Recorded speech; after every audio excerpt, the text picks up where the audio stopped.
You either love him or you loathe him. Who am I talking about? Steve Fischer of SF Investigates. Of course, you knew that, right? Steve Fischer of SF Investigates has turned up on a number of high-profile missing person cases, including Kylie Rodney, Riley Strain, and now Sebastian Rogers.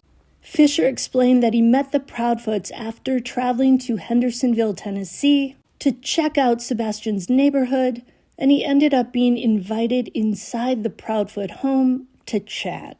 Sometime later, Chris and Katie asked Fischer to help them in the search for Sebastian. According to Fischer, he was retained about 3 months ago by Chris and Katie, but somebody else is paying the bill, and Fischer declined to say who. I'm thinking maybe Chris's mother and her husband, the Bowersox, but that's just a guess. Per Fischer, his daily rate is usually around $2,200, and his overall retainers usually are about $15,000. But then he also said that in 70% of his cases, his work is pro bono. Whoever's paying him for the Sebastian case might want to reconsider. So yeah, after hearing about his fees, I've decided that I want to be a private eye in my next life. Hell yeah. I love a good trench coat with secret recording devices sewn in, dark shades, and digging up dirt. Career goals. So Fischer was on the YouTube channel Lore Lodge on Monday night, and the hosts grilled him on many confusing and unclear aspects of Sebastian's case.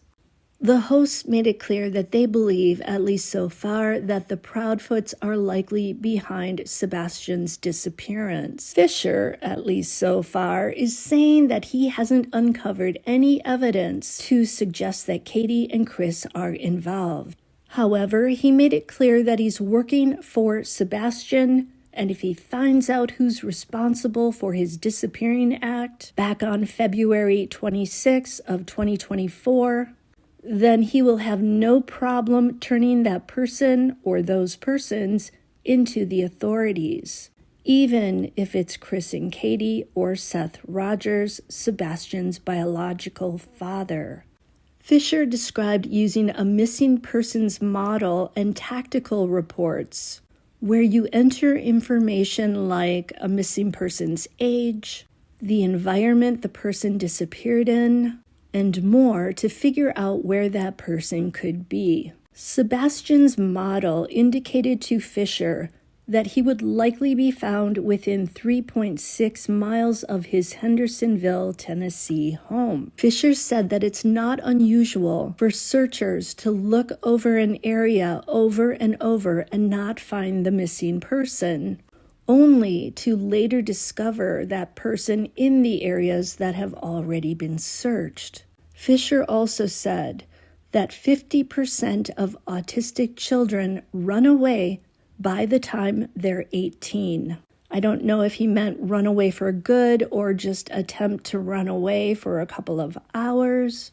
So it sounds like Fischer believes the most likely scenario is that Sebastian exited the Proudfoot home, wasn't picked up leaving via the front door or the back door, despite neighbors across the street and behind the home having security cameras aimed at both of those doors. According to Fischer, those cameras do not have lights that would illuminate the darkness, so they don't have night vision. And Fischer emphasized how dark it is in that neighborhood at night. So he still thinks it's possible that Sebastian could have tried to run away on his own, and perhaps he got stuck in some crevice, likely within 0.7 miles of the Proudfoot home. Fischer pointed out that Caleb Harris was found something like 300 yards from the apartment he shared with friends.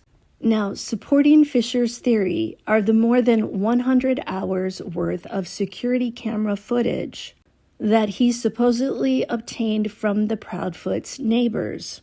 Apparently, there were some people out in the hood during the early morning hours of Monday, February 26, 2024. That's the day Sebastian was reported missing. According to Fischer, there was a man walking a dog, and that's somebody who lives in the neighborhood. But shockingly, he said there was also a very grainy image of a mystery person who so far has not been identified. This person walked down the street after midnight, and apparently the person turned up in different footage than the one that shows what appear to be 2 flashlights moving outside Sebastian's home. Per Fischer, this mystery person was wearing dark clothing. Fischer said the person walks down the street, pauses for a while, and then goes back in the direction from which they started. Then the mystery person disappears off the camera's view. Could that nocturnal walker have been Sebastian? Katie Proudfoot has said that Sebastian was wearing black track pants with a white stripe and a long-sleeve black top. Unfortunately, according to Fischer, even though they tried to enhance the images, nobody can seem to make out who this walker is. The footage is dark and it's grainy. The other thing Fischer noticed in the 100+ hours of security video footage was how much heavy machinery was used in that nearby construction area, the area near the retention pond. Fischer said that he was surprised that the bulldozers and other equipment never stopped moving that entire day.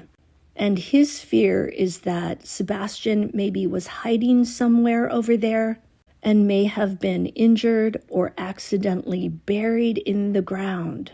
Fischer expressed that he would like people who have expertise using drones with ground-penetrating radar that can detect things under the ground to go there and check out the terrain. Fischer is not somebody who operates these types of drones.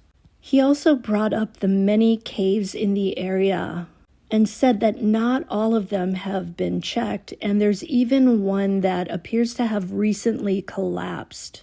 However, because Fischer is claustrophobic, he is not a spelunker. He doesn't go into caves. So he said he's hoping that a local like Stephen Crabtree can maybe continue checking out those caves. But then again, he mentioned, and we know, that Sebastian supposedly wasn't wearing any shoes. So how in the hell could he have gotten to these places barefoot? That doesn't really make sense. The hosts of the show asked Fischer to talk about the scent dogs. And Fischer said that, like the rest of us, he's confused by the stories about the various dogs. He mentioned the dog Max, but Fischer said that Max didn't actually run from the Proudfoots' home to the retention pond. Instead, Max was driven in an SUV down to the pond, and then he traversed it to the other side. Of course, we know that Max wasn't actually tracking Sebastian's specific scent. He was tracking simply the scent of a living human being. Fischer also noticed a bloodhound in the security footage that was used around 2 p.m. on the 26th. The dog was in the area of the new development, the new construction, but he did not hit on a human scent. And Fischer confirmed that what we've heard, there have been no confirmed hits on Sebastian's scent. Now, here's something disturbing about the investigation that Fischer revealed. No one from law enforcement came to take the footage, the security camera footage, that is, from one of these 2 houses. So after 10 days of waiting, the homeowner took the footage to them. By the way, the homeowner who lives across the street from the Proudfoot said that he could not see Sebastian taking out the trash on Sunday night. But apparently, he said, the police told him that they were able to see Sebastian. So obviously the footage must be very grainy. Fischer also mentioned seeing lights inside the Proudfoot home go on and off in the video footage. from February 26. When he was asked if he would release any of this footage so the rest of us can see it, Fischer said no. And he also said the Proudfoots don't owe anyone any favors. By the way, Fischer insists that he saw no suspicious activity when it comes to vehicles on the security camera footage. He mentioned the Uber driver who turned up around 3:30 a.m. to drive a homeowner to the airport. He also acknowledged a second car that was captured on the footage. However, Fischer says that vehicle belongs to someone who, 1, does not live in the neighborhood, but 2, is someone who regularly drives through the neighborhood several times a week, and it's someone who everybody knows and someone who has a purpose for being there. That's all that Fischer would say about the second vehicle. He did not want to dox that person.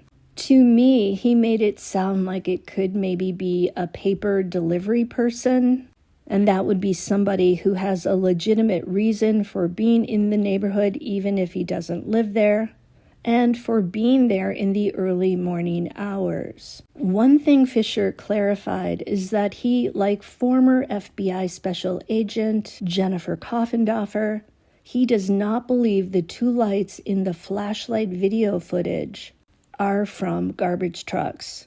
He said that he believes one of those lights is anchored, as in it's in one location, and the other light appears to be someone moving with a flashlight. If the 2 lights were from garbage trucks, they would always be the same distance apart from one another, and we know that that's not the case. As for when all of this happened, Fischer insists that the time was not working on that security camera, and so he says we cannot rely on the timestamps that appear in the footage that has been leaked. Fischer also said that the owner of the security camera that picked up the 2 lights said that he knows that that activity took place around 5 a.m. because he said right after those lights appear, a garbage truck turns up. And according to Fischer, the garbage truck was at the Proudfoot home at 5:12 a.m. Fischer also said that there was one man in that neighborhood who took his garbage down to the end of his driveway on February 26, holding a flashlight.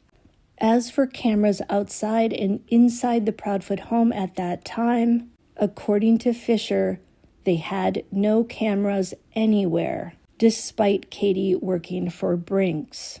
It was only after Sebastian went missing that they installed security cameras. Now, apparently there's a rumor going around that Seth Rogers had a 20-minute period during his work shift on February 26 when he was unaccounted for.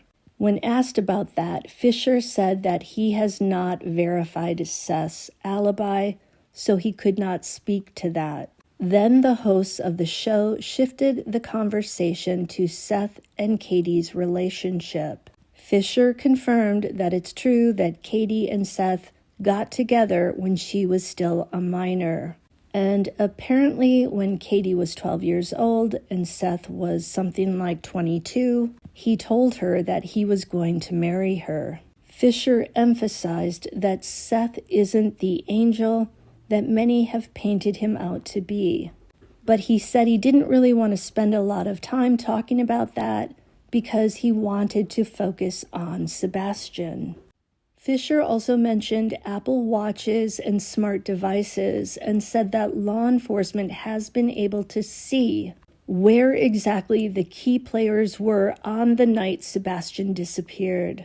The host said that someone drove to Gallatin on the day Sebastian vanished, but they couldn't remember who it was. And we know that the Bowersocks have a home in Gallatin. So that could either be Chris Proudfoot or it could be the Bowersocks, allegedly. According to Fischer, the private investigator Heather Cohen was able to confirm that Chris was in Memphis the whole night. He said that there are cameras at the Memphis work site as well as at the campground where Chris parked his RV. And apparently the RV park owners have turned in their security footage to law enforcement. Fischer also stated that if Chris had lied about his whereabouts, then he would have probably been arrested by now. But Chris also said that nobody from LE has confirmed to him that Chris was in Memphis all night. The host of the show then said that they felt that Chris's ex-wife, Nina Gomez, provided them with an idea for a motive. The host mentioned Chris's custody fight with Nina. Fischer, though, said he doesn't think the custody battle played a role in Sebastian's disappearance, but he also said it's not off the table. We know that Sebastian left the Proudfoot home, unbeknownst to his mother Katie and to Chris, at least once. And that's the time that he hid under a car in a neighbor's driveway. The neighbor told Fischer that his son's girlfriend was startled when she went to get into her car and suddenly Sebastian popped out from below it.